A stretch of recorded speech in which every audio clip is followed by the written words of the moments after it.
जय हिंद दोस्तों, आज भी कुछ बड़ी और ब्रेकिंग अपडेट के साथ वीडियो की शुरुआत करते हैं। आप इस वीडियो को किस जिले किस राज्य से देख रहे हैं ये बताना न भूले। रेलवे यात्रियों और कर्मचारियों से जुड़ी एक अहम जानकारी सामने आई है, जिसमें अब IRCTC के केटरिंग स्टाफ के लिए यूनिफॉर्म अनिवार्य किया जा रहा है। नए नियमों के तहत केटरिंग स्टाफ को एक निर्धारित ड्रेस कोड अपनाना होगा। सरकार का कहना है कि इससे कर्मचारियों की पहचान और पेशेवर छवि को मजबूती मिलेगी। इससे यात्रियों को भी सेवाओं में एक समान अनुभव मिलेगा। ये बदलाव धीरे धीरे सभी रूटों पर लागू किया जाएगा। अधिकारियों ने स्टाफ को नए नियमों के बारे में पहले ही सूचित कर दिया है। यात्रियों से भी अच्छा व्यवहार बनाए रखने की अपील की गई है। चलिए अब नजर डालते हैं अगली बड़ी खबर पर। रेल मार्ग पर यात्री और माल परिवहन दोनों के लिए बड़ा बदलाव आने वाला है, क्योंकि देश भर के 70 रेलवे डिवीजनों में एक नया समय सारणी लागू किया जाएगा। ये बदलाव 1 जनवरी से लागू होगा, जिससे ट्रेनों की पक्चरता सुधरेगी, ईमानदारी से परिचालन बेहतर होगा। रेलवे अधिकारियों का कहना है कि नई समय सारणी से यात्रियों को स्पष्ट और समयबद्ध सेवाएं मिलेंगी। इसमें कुछ रूटों पर नई ट्रेनें भी जोड़ी जा सकती हैं। मालवाहक ट्रेनों का संचालन भी सुचारू रूप से होने की उम्मीद है। यात्रियों से सुझाव और प्रतिक्रियाएं मांगी जा रही हैं। इस बदलाव को यातायात सुधार की दिशा में बड़ा कदम बताया जा रहा है। चलिए अब नजर डालते हैं अगली बड़ी खबर पर। उत्तर प्रदेश के राजधानी लखनऊ में एक राजनीतिक बैठक का माहौल गहरा रहा है, जहां सत्ताधारी दल के 64 से अधिक राजनेताओं ने एकत्र होकर चर्चा की है। भाजपा के कई ब्राह्मण विधायक PN पाठक के निवास पर इकट्ठा हुए और आगामी रणनीति पर विचार किया। इस बैठक में चुनावी माहौल, संगठनात्मक मजबूती और योजनाओं पर विचार विमर्श हुआ। नेताओं ने कहा कि पार्टी का उद्देश्य सर्वसमावेशक विकास को आगे बढ़ाना है। बैठक में सत्ताधारी नेतृत्व ने सभी को एकजुटता का संदेश दिया। राजनीतिक विश्लेषक इसे आगामी चुनावी रणनीति का हिस्सा बता रहे हैं। चलिए अब नजर डालते हैं अगली बड़ी खबर पर। इलाहाबाद में मौसम की स्थिति ने लोगों का ध्यान खींचा है, जहां पूरे दिन घना कोहरा छाया रहा और धूप की रोशनी भी मुश्किल से दिखी। दिन भर का तापमान कम होने से लोगों को भारी ठंड का सामना करना पड़ा। कोहरे की वजह से सुबह शाम यातायात प्रभावित रहा और दृश्यता कम थी। प्रशासन ने सभी से आवश्यक सावधानी बरतने का अनुरोध किया है। ये स्थिति विशेष रूप से बुजुर्गों और छोटे बच्चों के लिए चुनौतीपूर्ण रही है। मौसम विभाग ने आगामी दिनों में ठंड और बढ़ने का संकेत दिया है। चलिए अब नजर डालते हैं अगली बड़ी खबर पर। मुख्य रूप से उत्तर प्रदेश के मुख्यपुरी जिले में शीतलहर और मौसम के प्रभाव को देखते हुए एक सार्वजनिक अवकाश घोषित किया गया है। इस निर्णय के तहत सरकारी कार्यालय और शैक्षणिक संस्थान अस्थायी रूप से बंद रहेंगे। अधिकारियों ने कहा है कि यह कदम लोगों की सुरक्षा और स्वास्थ्य को ध्यान में रखकर लिया गया है। विशेष रूप से विद्यार्थी और सरकारी कर्मचारी इसका लाभ उठा सकेंगे। शीतलहर के चलते विद्यालयों में कक्षाएं स्थगित रहेंगी। अभिभावकों से कहा गया है कि वे बच्चों का विशेष ध्यान रखें। चलिए अब नजर डालते हैं अगली बड़ी खबर पर। लखनऊ क्षेत्र में वर्ष 2026 में शुरू होने वाली कोशियर केरा केशरी खेड़ा रोप परियोजना को लेकर भी चर्चा जोरों पर है। ये परियोजना नगर और ग्रामीण इलाकों के विकास को ध्यान में रखते हुए तैयार की जा रही है। इससे यातायात,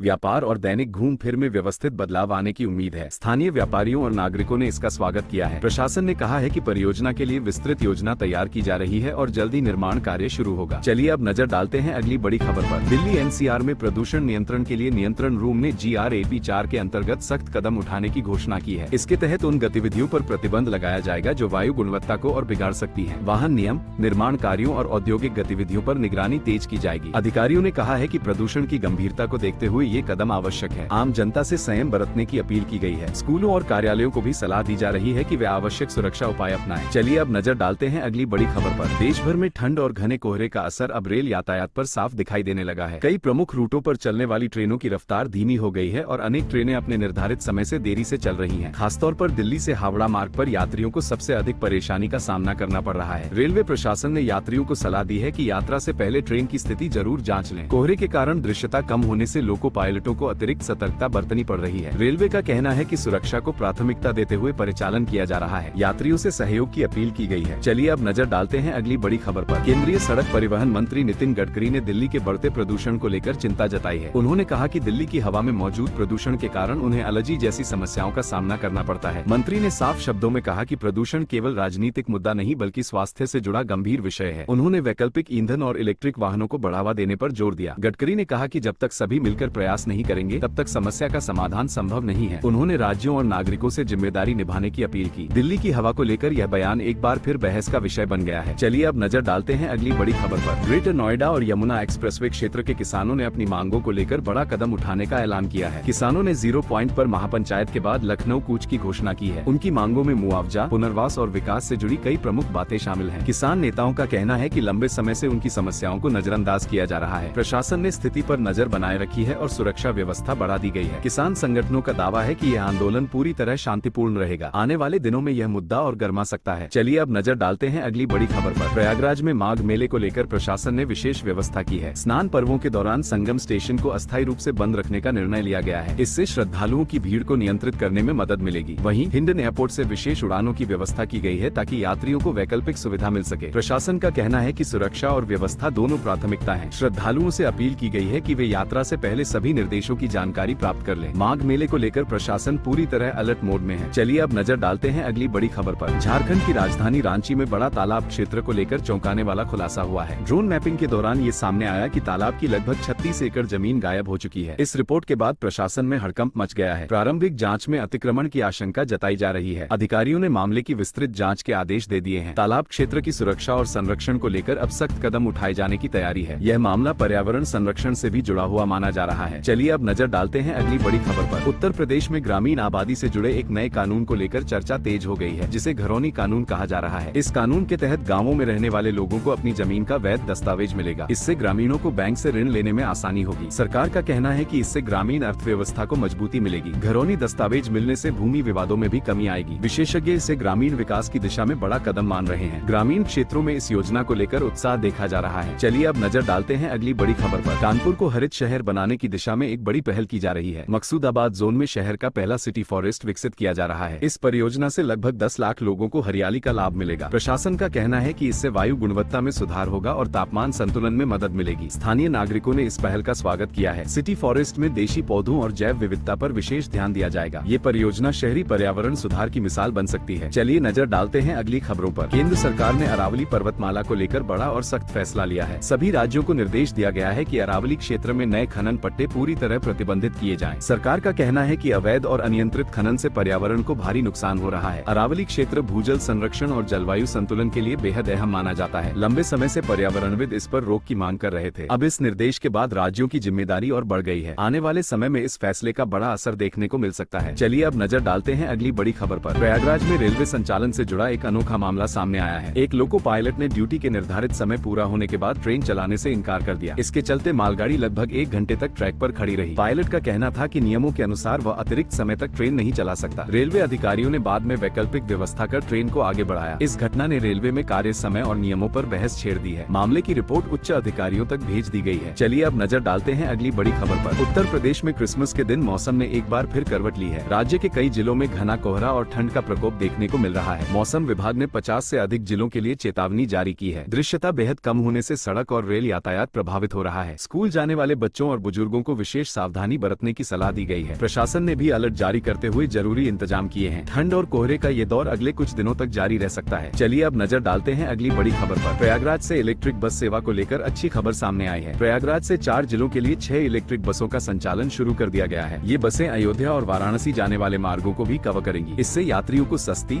स्वच्छ और सुविधाजनक यात्रा का विकल्प मिलेगा। सरकार का उद्देश्य प्रदूषण कम करना और सार्वजनिक परिवहन को मजबूत बनाना है। यात्रियों ने इस सेवा का स्वागत किया है। आने वाले समय में बसों की संख्या और बढ़ाई जा सकती है। चलिए अब नजर डालते हैं अगली बड़ी खबर पर। विमानन क्षेत्र में प्रतिस्पर्धा बढ़ाने के लिए सरकार ने बड़ा कदम उठाया है। इंडिगो संकट के बाद सरकार ने 3 नई एयरलाइनों को अनापत्ति प्रमाण पत्र जारी किए हैं। इन नई एयरलाइनों के आने से यात्रियों को अधिक विकल्प मिलेंगे। साथ ही किराए में प्रतिस्पर्धा के चलते राहत मिलने की उम्मीद है। सरकार का कहना है कि विमानन क्षेत्र में संतुलन बनाए रखना जरूरी है। विशेषज्ञ इसे यात्रियों के हित में अहम फैसला मान रहे हैं। आने वाले महीनों में इसका असर साफ दिखेगा। चलिए अब नजर